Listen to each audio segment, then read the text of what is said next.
آپ ایک زمین پر بڑی آسانی کے ساتھ زندہ رہ سکتے ہیں، لیکن سوالوں کے جواب کے حساب سے آپ کا کلچر اور ہوگا، ان کا کلچر اور ہوگا۔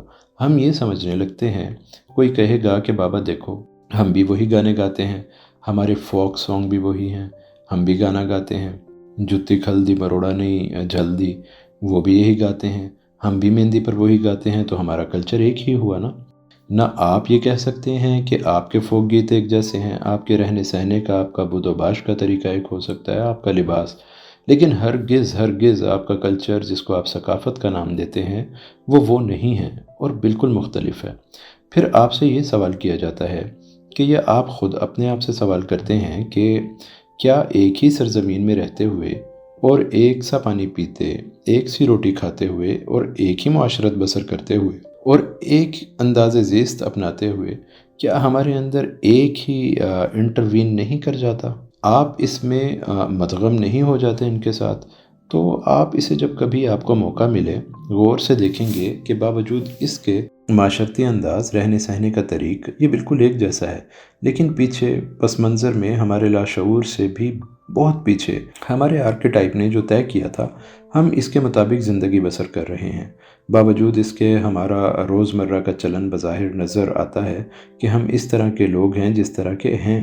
اب آپ کے ساتھ ایک عجیب و غریب واقعہ گزرا ہے، اور وہ یہ کہ جب کسی عظیم بڑے کلچر کا دباؤ آپ پر پڑا ہے، آپ پر، خاص طور پر اس کمیونٹی پر جس میں آپ رہ رہے ہیں، اور اس نے قبول کیا اور اپنے کئی سوالوں کے جواب نکالے ہوئے چھوڑ کے اس نے نئے سوالوں کے جواب اپنا لیے، اور اس سے کہا آج سے میرا ایمان یہ ہے جو سوالوں کے جواب ہیں، تو آپ میں بالکل تبدیلی پیدا ہوگی۔ اب کتنی بڑی تبدیلی پیدا ہوئی کہ جس طرح سے ایک نہایت ترش آم کے اوپر ثمر بہشت کا پیوند لگتا ہے، اکثر لوگ آپ سے یہ کہتے ہیں ہماری گراس روٹس، ہمارا جو درخت ہے اور اس کی روٹس تو وہی چلی آ رہی ہیں اور اس کا تنا بھی وہی ہے، لیکن اب ہم پہچانے جاتے ہیں کہ ثمر بہشت کے درخت کے طور پر اب ہم کھٹی امبی نہیں ہیں۔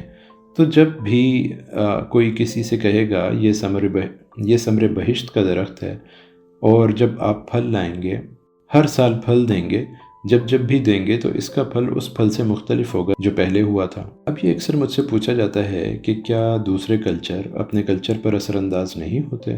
میں عرض کرتا ہوں کہ دوسرے رہن سہن، بود و باش تو اثر انداز ہوتے ہیں، اور وہ تو آپ اپنی روزمرہ زندگی میں تبدیلیاں کر لیتے ہیں، لیکن آپ کے کلچر کا جو مضبوط تنا ہے وہ قائم رہتا ہے، باوجود اس کے کہ خواتین و حضرات آپ کی جڑیں جو ہیں وہ پرانی چلی آ رہی ہیں۔ میں نے پیوند کی مثال دی، یہ ذرا سی آسانی سے سمجھ میں آ سکتی ہے۔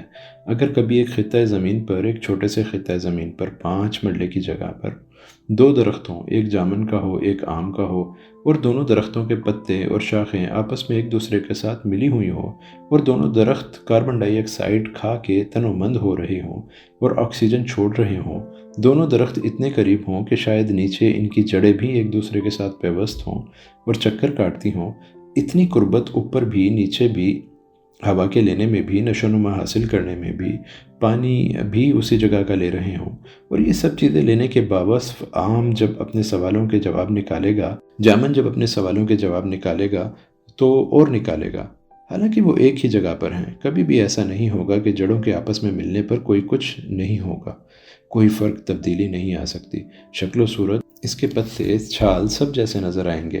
آپ کہیں گے لیکن جواب نکالنے میں فرق پڑ جائے گا، جواب وہی ہوگا اس کا جو چلا آ رہا ہے۔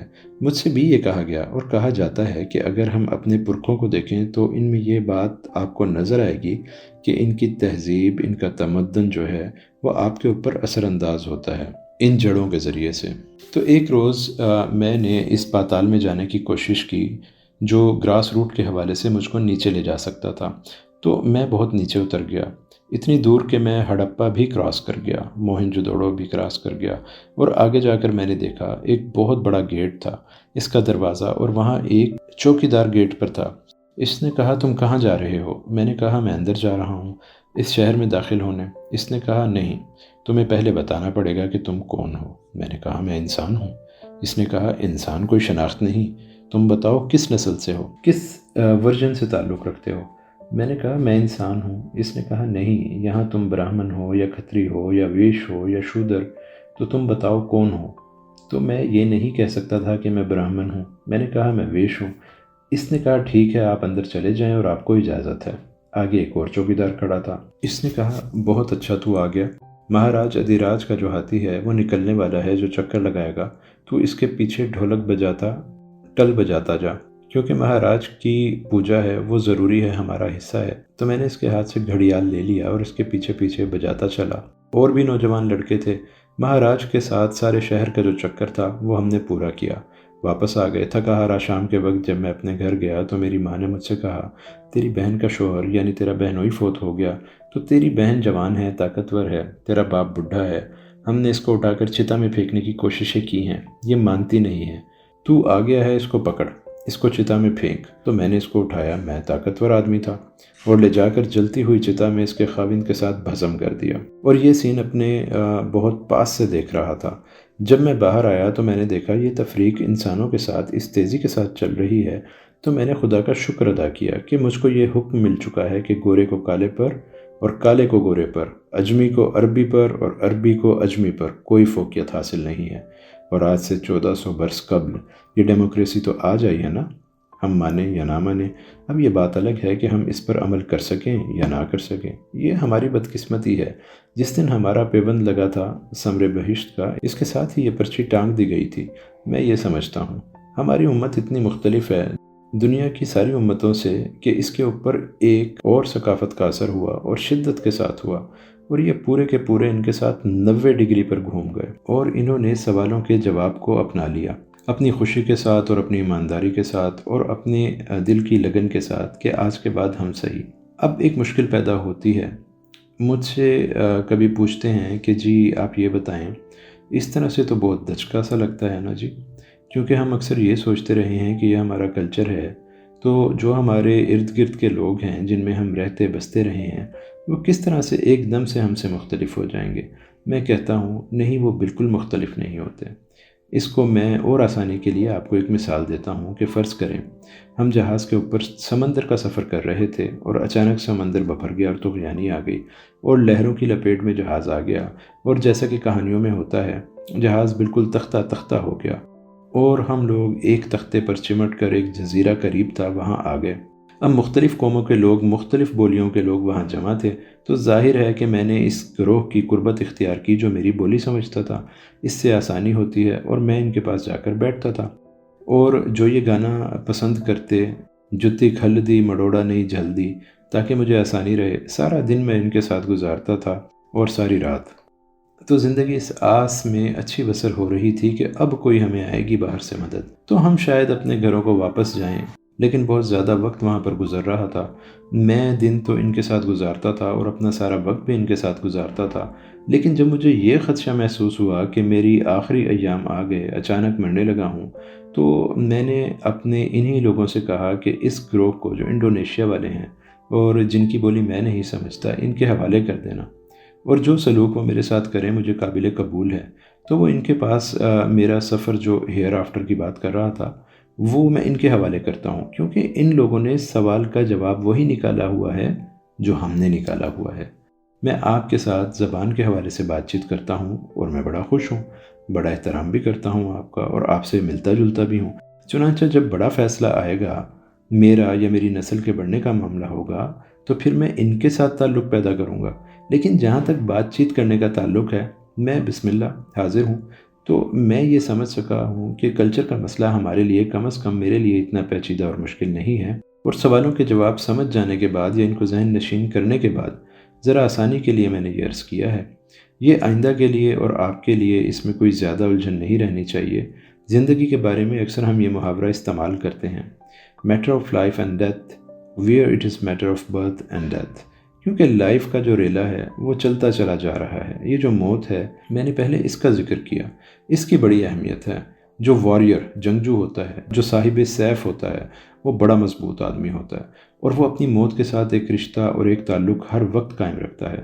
خواتین و حضرات، اگر آپ نے بہت قدیم فرقوں کے بارے میں، بہت قدیم نسلوں کے بارے میں کچھ اینتھروپولوجیکل اسٹڈی کی ہے، تو آپ دیکھیں گے کہ جو ریڈ انڈین تھے، امریکہ کے اصل باسی، ان میں بہت عجیب و غریب صلاحیتیں موجود تھیں۔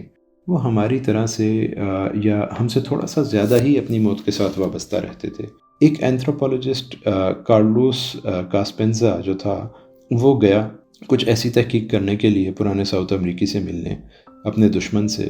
یہ لمبی کہانی ہے، مختصر عرض کروں گا۔ اس نے جو باتیں بتائی ہیں یا بیان کی ہیں یہ سب اچھی ہیں۔ اس کا نام ڈان جوان ہے۔ امریکی اسے کہتا ہے، میں یہ پوچھنا چاہتا ہوں ہماری زندگیوں میں ہم جو شہری لوگ ہیں جن کا تعلق امریکہ کی طرز زندگی سے ہے، ہم بہت گھبرا جاتے ہیں، ہمارے اندر تضاد پیدا ہو جاتا ہے، ہم دو حصوں میں بٹ جاتے ہیں، تو بہت سے سوال ایسے ہوتے ہیں جو ہماری سمجھ میں نہیں آتے، تو اس کا کیا کریں؟ اس ریڈ انڈین نے کہا، سوال اتنے پیچیدہ تو نہیں ہیں جتنے تم نے بنا لیے ہیں۔ اس نے کہا، دیکھو فرض کرو میں ایک لڑکی سے شادی کرنا چاہتا ہوں اور میری زندگی میں ایک دوسری لڑکی آ گئی۔ اب میں فیصلہ نہیں کر پاتا اور میں اپنے آپ کو بے ایمان بھی نہیں ٹھہرانا چاہتا، میں دغدغہ کنفیوژن میں بھی ہوں، میں کیا کروں؟ تو آپ مجھے رائے دیں اس وقت کیسے کرتے ہیں؟ اور آپ لوگ جو قدیم ریڈ انڈین ہیں اور جو ایک سیپریٹ ریئلٹی کے حامل ہیں، اس نے کہا، اوہو یہ تو بڑا سیدھا سا معاملہ ہے۔ جب ایسی مصیبت پیش آئے، کبھی ایسا دغدغہ میں ہو تو ہمیشہ اپنی موت سے پوچھو۔ اب مسئلہ آ گیا، اس سے وہ کیسے پوچھیں؟ اس نے کہا، ہر آدمی کی موت جو ہے وہ 5 فٹ کے فاصلے پر لیفٹ ہینڈ سائڈ پر ساتھ ساتھ چلتی ہے، کیونکہ وہ اس کو پروٹیکٹ کرتی ہے۔ جو خدا نخواستہ فوت ہو جائے تو موت پاس موجود نہ ہو تو وہ مارا گیا، لائن حاضر ہو گیا، تو اس کی موت کا فرض ہے ساتھ رہے۔ چنانچہ کہنے لگے، اس سے پوچھا جانا بہت ضروری ہے، تو تم کبھی بھی اس سے سوال کر کے پوچھو۔ اس نے کہا، کیسے جواب دے گی؟ تو کہا، پہلے تو تمہیں ایموشنلی وائبریشن کا پتہ چلے گا، پھر ایسا موقع بھی آنے لگا ہے کہ ہمارے بڑوں کی زندگی کو وہ بالکل ووکل ہو کر بتا دیتی ہے کہ کرنا ہے یا نہیں۔ تو انسانی زندگی کو اس زندگی تک محدود نہیں رکھنا چاہیے، بلکہ ہیئر آفٹر اور ہیئر جب ملتا ہے تب جا کر یہ سفر مکمل ہوتا ہے، یا زندگی یا حیات کا سلسلہ جاری رہتا ہے۔ آپ کی بڑی مہربانی اور شکریہ آپ کا بھی۔ اللہ تعالیٰ آپ کو آسانیاں عطا فرمائے اور آسانیاں تقسیم کرنے کا شرف عطا فرمائے۔ اللہ حافظ۔